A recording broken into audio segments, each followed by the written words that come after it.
Today, I'll show you how to add a pixelated mosaic blur effect in CapCut PC. This effect is useful for censoring areas of a video or creating a cool pixel style effect. Let's get started. First, import your video into the timeline.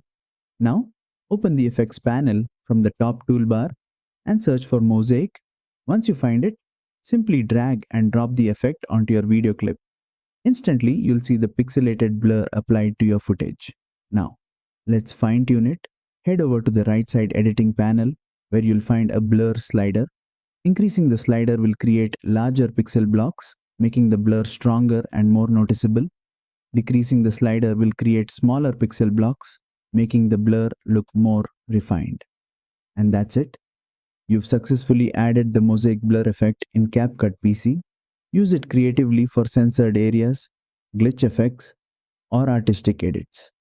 If you found this tutorial helpful, make sure to like and subscribe for more CapCut tips.